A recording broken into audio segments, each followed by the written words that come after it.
오늘 우리에게 주시는 하나님의 생명의 말씀은 거룩한 낭비라는 제목의 말씀을 우리에게 주셨습니다. 함께 나누도록 하겠습니다. 내 안에 계신 그리스도께서 그분의 일을 행하시도록 과연 나는 무엇을 포기해야 할까? 무엇을 낭비해야 될까? 이것이 하나님과의 교제이며 그런 후에 일을 행하면 내 꿈을 하나님의 비전으로 승화시켜 주십니다. 이것이 바로 사람에 대한 섬김입니다. 언제나 하나님과의 교제가 앞서야 합니다. 그러기 위해서 먼저 거룩한 낭비의 시간을 우리는 가져야 합니다. 그것은 골방에서의 기도와 찬양의 시간입니다. 우리가 부부생활을 하다 보면 서로에게 좋은 것을 해주는 것보다 싫어하는 일을 하지 않는 것이 더 기쁨을 준다는 사실을 깨닫고 우리는 회개합니다. 내가 당신을 위해 좋은 것 해주기 위해 일하고 노력한다고 하면서 정작 싫어하는 것을 더하는 것을 볼 수가 있습니다. 이것이 부부간의 주요 갈등의 요인이죠. 하나님께서 우리가 얼마나 일을 많이 했는지를 기준으로 평가하지 않습니다. 왜? 사실 인간은 날 때부터 공평하게 태어나지 않았습니다. 누군가는 좋은 부모 밑에서 태어나 편안하게 평생을 살지만 또 다른 누군가는 시작의 수준부터 삶의 수준이 다릅니다. 아무리 노력해도 그 삶에서 벗어나지 못하는 경우가 많이 있습니다. 태어난 지역도 나라도 다르고 처음부터 자신의 의사와는 전혀 상관없이 많은 일을 할 수 있는 사람이 있고 아무것도 없어서 열심히 노력하지만 작은 일조차 하지 못하는 사람들이 우리 주변에 얼마나 많이 있는지 우리는 이미 보고 확증하고 있습니다.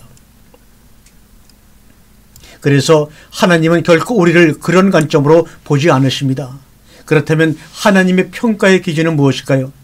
육신적인 삶에 있어서 출발점이 다를지라도 우리의 처지나 나이, 환경에 상관없이 예수님을 영접하는 순간 그때부터 우리는 하나님으로부터 태어났고 전지전능하신 하나님 전부가 우리 안에 계시게 되는 것입니다. 따라서 그리스도인이 된 모든 사람들의 출발점은 같아집니다. 하나님께서 우리를 평가하시고 셈하시는 기준은 바로 이 출발점에서부터 시작됩니다. 그러면 그 기준은 무엇일까? 그 기준은 내 안에 계신 그리스도께서 나를 통해 얼마나 나타나시는가 하는 데 달려 있습니다. 하나님께서 바로 그 잣대로 평가하십니다. 내가 무엇을 얼마나 하느냐가 평가의 기준이 아닙니다. 하나님은 자신의 통치를 원하시고 우리를 통한 하나님의 나타나심을 원하십니다. 우리가 하나님을 위해 무엇을 해드리는 것을 원하지 않으십니다. 그렇다면 나를 통해 성령님이 나타나시는 것은 무엇을 뜻하는 말인가요? 어떤 일을 할 때 내 계획과 내 지혜와 내 머리로 하는 것이 아니라 하나님의 임재가 그 일 가운데 나타나도록 하는 것입니다. 그것이 바로 성령님이 나타나시는 것입니다. 그런즉 너희가 먹든지 마시든지 무엇을 하든지 다 하나님의 영광을 위하여 하라 이렇게 말씀합니다. 성령님이 나를 통해 나타나시는 것이 내 삶의 기준이 되면 내 기준으로 일이 이루어지지 않는 것에 대해 조바심을 내지 않게 됩니다. 또 내가 보기에 아무리 좋은 것도 과감히 포기할 수 있습니다.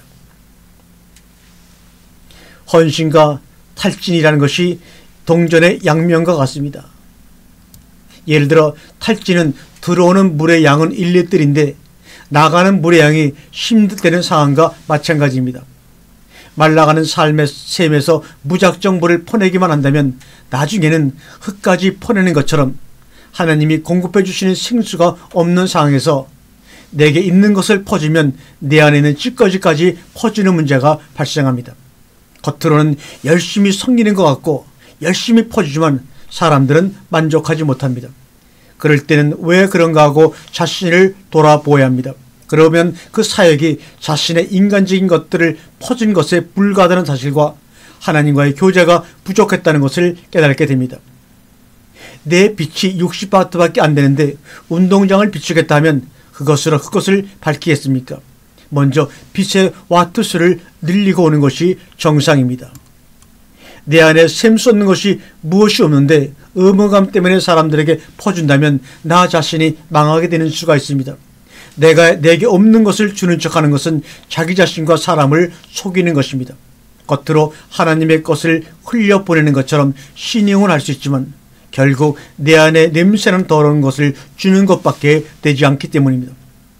더 많은 일을 할 수 있는 상황이라도 내 안에 새 힘이 차지 않았으면 한 걸음 물러나 하나님과의 교제로 돌아가야 합니다. 그것이 진정으로 사역으로 가는 길입니다. 하나님이여, 내 속에 정한 마음을 창조하시고 내 안에 정직한 영을 새롭게 하소서. 나를 주 안에서 쫓아내지 마시며 주의 성령을 내게 거두지 마소서. 주의 구원의 즐거움을 내게 회복시켜 주시고 자원하는 심령을 주사 나를 붙드소서. 그리하면 내가 범죄자에게 주의 도를 가르치리니 죄인들이 주께 돌아오리이다. 시편 51편 10절과 13절까지의 말씀입니다. 하나님이 주신 비전을 가진 사람은 내가 하나님을 위하여 무엇을 할 수 있을까요? 라고 묻지 않습니다. 비전의 목적이 곧 하나님이 나를 통해 하시려는 일들을 보여주시는 것이기 때문에 어떻게 하면 성령님이 나를 통해 일을 행하게 하실까요? 라고 질문을 하게 됩니다. 비전은 오직 믿음에 의해 움직이기 때문에 열매를 맺기까지 아무리 오래 걸려도 포기하지 않고 계속해서 나아갑니다. 자신의 꿈을 쫓는 사람은 사람과 환경을 보지만 비전을 쫓는 사람은 하나님을 바라보기 때문에 어떤 고난이 와도 절대로 포기하지 않습니다. 그래서 에레미야 33장 3절에 이를 행하시는 여호와, 그것을 만들며 성취하시는 여호와, 그의 이름을 여호와라 하는 이가 이같이 이르시도다. 너는 내게 부르짖으라 내가 내게 응답하겠고 내가 알지 못하는 크고 비밀한 일을 내게 보이라고 우리에게 말씀하고 있는 것입니다. 하나님께서 구하는 제사는 상한 심령이라. 하나님이여 상하고 통회하는 마음을 주께서 멸시하지 아니하시리라고 시편 51편 10절에도 말씀하고 있습니다. 성령님은 우리에게 임하셔서 우리의 믿음을 하나님의 믿음으로 변화시켜 주십니다. 그것을 어떻게 할 수 있습니까? 그것은 평상시 나의 마음과는 달리 실패에 대한 두려움이 사라지고 놀랍도록 담대해지며 그 말씀이 이미 이루어졌다는 믿음이 생겨나므로 나의 말이 아니라 주님의 말씀이 선포된다는 것이 느껴짐으로 알 수 있습니다. 예수께서 그들에게 대답하여 이르시되 하나님을 믿으라. 마태복음 11장 22절의 말씀입니다. 여기서 하나님을 믿으라는 말은 하나님 안에서 믿음을 가지라는 말입니다. 하나님 안에서 믿음을 가지라. 그러므로 내가 너희에게 말하노니 무엇이든지 기도하고 구하는 것은 받은 줄로 믿으라. 그리하면 너희가 그대로 되리라. 왜 무엇이든지 기도하고 구하는 것은 받은 줄로 믿어야 됩니까? 우리의 믿음이 하나님 안에서의 믿음이기 때문에 우리가 기도한다고 하는 것은 하나님 안에서 기도하는 것이기 때문에 당연히 받은 줄로 믿을 수밖에 없는 것입니다.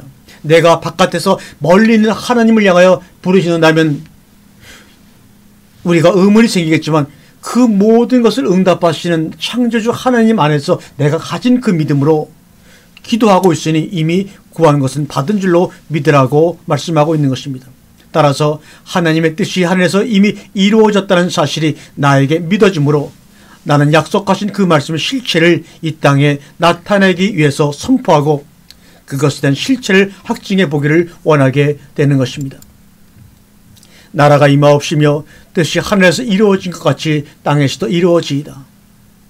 너희가 내 이름으로 무엇을 구하든지 내가 행하리니 이는 아버지 하여금 아들로 말미암아 영광을 얻으시게 하려 함이라. 내 이름으로 무엇이든지 내게 구하면 내가 행하리라고 요한복음 14장 13절에 말씀하고 있습니다. 예수님이나 그 제자들의 사역은 말씀하신 것에 믿는다면 행동으로 반응하라고 하셨습니다. 너희가 진정 나를 믿느냐? 그럼 내 손을 내밀라. 일어나 걸어가라. 오라. 잡아 일으키니. 믿는다면 행동으로 반응하라고 하셨습니다. 정말이지 우리는 한 걸음 더 나가야 합니다. 행동으로 자신의 믿음을 보일 때 그때 성령 안에서 그 믿음이 하나님의 믿음으로 변화가 되고 말씀에 따른 실체가 자신에게 이루어집니다. 우리 조상 아브라함이 그 아들 이삭을 제단에 바칠 때 행함으로 이롭다 하심을 받은 것이 아니냐. 내가 보거니와 믿음이 그의 행함과 함께 일하고 행함으로 믿음이 온전하게 되느니라고 야고보서 2장 21절에 우리에게 말씀하고 있습니다. 우리가 믿는 것은 현실이나 이상이나 상황이 아니라 주님의 말씀이기 때문입니다. 그러므로 먼저 말씀이신 그분의 마음을 붙들어라 이 말입니다. 예수님의 말씀이 우리의 삶 속에서 이루어지기 위해서는 그 말씀을 붙드는 것만으로는 부족합니다. 예수님의 말씀이 우리 안에 없으면 예수님의 성품이 우리 안에 나타나지 않을 뿐 아니라 예수님 행하신 기적과 기사도 결코 나타날 수가 없습니다. 예수님의 마음이 이 세상에 표출된 것이 바로 말씀입니다. 따라서 그 말씀이 이루어지기 위해서는 내가 그 말씀을 붙드는 것이 아니라 먼저 예수님의 마음으로 들어가 그 말씀으로 세상을 품고 보아야 합니다. 그 말이 바로 요한복음 15장 7절의 말씀입니다. 너희가 내 안에 거하고 내 말이 너희 안에 거하면 무엇이든지 원하는 대로 구하라. 그리하면 이루리라. 이 말씀입니다. 그런데 많은 경우 예수님의 마음은 찾지 않고 그분의 능력과 말씀만 붙들려고 하는 데 있어서 문제가 심각해지는 것입니다. 그래서 아무런 역사가 일어나지 않습니다. 먼저 예수님의 마음을 알아야 합니다. 온유하고 겸손하신 예수님의 마음을 우리가 알아야 합니다. 이때 육적인 배움과 영적인 배움이 다르다는 사실을 알아야 합니다. 육적인 배움은 학교에서 수업을 하듯이 내가 이해하고 받아들이고 익히는 것입니다. 그러나 영적인 배움은 보혜사 성령님으로 우리 안에 계신 그리스도께서 나타나시는 것입니다. 볼지어다 내가 문 밖에서 서서 두드리노니 누구든지 내 음성을 듣고 문을 열면 내가 그에게로 들어가 그와 더불어 먹고 그는 나와 더불어 마시리라. 요한계시록 3장 20절의 말씀이죠. 너희는 하나님으로부터 나서 그리스도 예수 안에 있고 예수는 하나님께로부터 나와서 우리에게 지혜와 의로움과 거룩함과 구원함이 되셨으니 고린도전서 1장 30절의 말씀입니다. 제가 사역을 하면 할수록 깨닫는 것이 있습니다. 기사와 표적을 구하는 것보다 예수님의 마음이 나에게 임하도록 기도하는 것이 중요하다는 사실입니다. 온유와 겸손의 진짜 모습입니다. 온유와 겸손은 하나님과 온전히 함께할 때의 마음이며 예수님의 마음입니다. 아무 일도 없고 평안할 때는 우리에게 이 온유와 겸손이 있는지 알 수가 없습니다. 그러나 갑자기 큰일이 닥치고 문제와 고난이 찾아올 때, 세상에서 내가 누리는 신분과 지위의 위기가 찾아왔을 때 우리는 우리의 마음을 온통 세상에 빼앗겨버리고 맙니다. 평상시에 있는 것처럼 보였던 온유와 겸손은 온데간데 없어지고 그 문제를 어떻게 해결해야 할지에 온 생각과 마음을 집중합니다. 그렇다면 그 온유와 겸손은 분명 가짜입니다.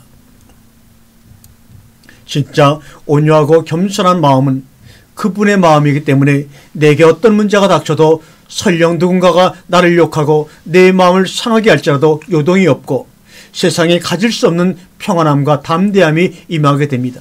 그래서 요한복음 16장 33절에 이것을 너희에게 이르는 것은 너희로 세상에 내 안에서 평화를 누리게 하려 함이라. 세상에서는 너희가 환난을 당하나 담대하라. 내가 세상을 이겼노라. 온유하고 겸손한 마음이란 나 스스로를 낮추는 것이 아니라 내 안에 예수님이 나타나시는 것입니다. 나 자신이 포기되고 그리스도께서 나타나시는 것입니다. 그렇게 될 때 우리 육신이 쉼을 얻게 됩니다. 바로 이것이 하나님의 생명으로 사는 것입니다. 우리가 이러한 삶을 살기 위해서는 늘 어린아이와 같은 마음으로 살아야 합니다. 내 앞에 어떤 문제가 닥치더라도 내가 그 문제를 해결하겠다는 생각을 버려야 합니다. 당신이 그런 마음을 가지는 순간 그 문제에 묶이게 되고 악한 영은 그 통로를 통하여 당신을 지배하게 됩니다. 문제를 해결하는 것은 나와 당신이 아니라 예수님이십니다. 어린아이를 생각해 보세요. 부모를 뒤에 세우고 모든 걸 신기하듯 여기저기 보며 걸어갑니다.